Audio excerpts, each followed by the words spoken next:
32-year-old Felicia McGuyer lived in Suffolk County, Massachusetts in 2007. She had a 10-year-old son and was dating 17-year-old David Pena. Felicia was last seen on October 7th of 2007 in the area of Roxton Street in Boston's Dorchester neighborhood. She was reported missing by her mother 10 days later. Multiple witnesses reported suspicious activity by Pena in the hours and days after her disappearance. Pena told investigators in 2007 that he was involved in a physical confrontation with Felicia, and she stabbed him with scissors. He said he left their apartment, but when he returned a few days later, Felicia and her possessions were gone. Pena said that he believed she went to Florida to be with an ex-boyfriend. Neighbors told investigators that they did see Pena with a wound that night, and a few days later they said they saw Pena and a man who is believed to be his brother at about 4 a.m. They were struggling to carry what appeared to be a bulky, rolled-up, multicolored blanket.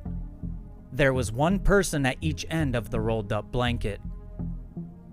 The men were seen putting the rolled-up carpet and blanket into the back of a car and driving away at a high rate of speed. Police dedicated a lot of resources and spent a lot of time searching for Felicia, but her body was never found. There was also not enough evidence to charge David Pena with any crime, so the case went cold for some time. In 2017, a search was conducted in the wooded area of West Roxbury, Massachusetts for Felicia, but nothing substantial was found. Also, in 2017, another witness came forward to talk to investigators. He said David Pena asked him to help remove items from the apartment he and Felicia shared, including a rolled-up carpet that was difficult to carry. The witness who helped carry the rolled-up carpet said that he immediately thought that there was a body wrapped up in the carpet and blanket. Furthermore, the witness said they carried what he believed was Felicia's body into a wooded area with a parking lot in the Boston area. Once in the wooded area, the witness claimed to have seen that it was in fact Felicia's body. On January 17th of 2023, 33-year-old David Pena was arrested in Florida. He was already in custody on an unrelated matter. Police also discovered there was another warrant for his arrest on cocaine trafficking charges. District Attorney Kevin Hayden had this to say: "Information leading to Pena's arrest was developed through interviews conducted since Felicia McGuyer's disappearance, with the latest taking place in March of 2022. Pena is currently in a Dorchester prison in Massachusetts. He is scheduled to go to court on February 17th of 2023 for a probable cause hearing. Felicia's family members were in court for his arraignment but did not comment on Pena's arrest. We haven't talked in 15 years. We're not going to talk today. There's a reason for that."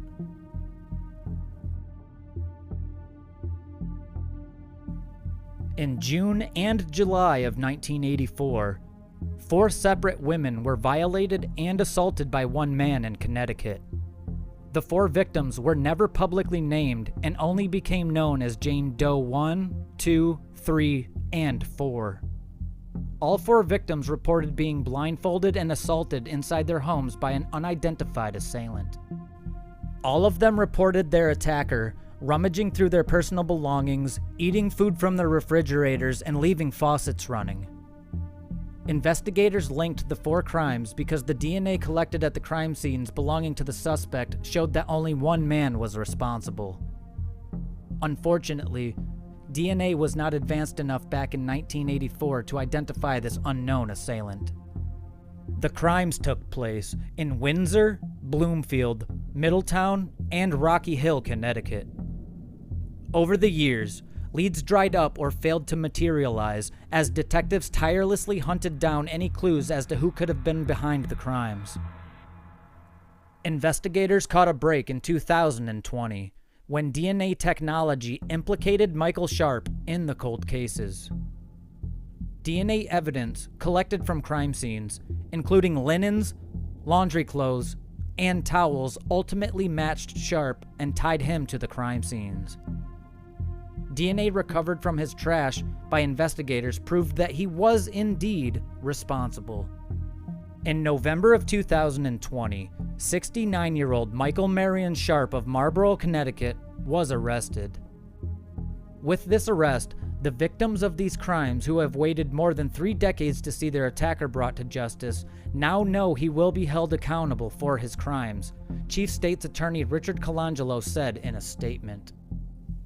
Turning to forensic genetic genealogy as a possible breakthrough for unsolved cases shows that the cold case unit's investigators never forget the victims of these crimes.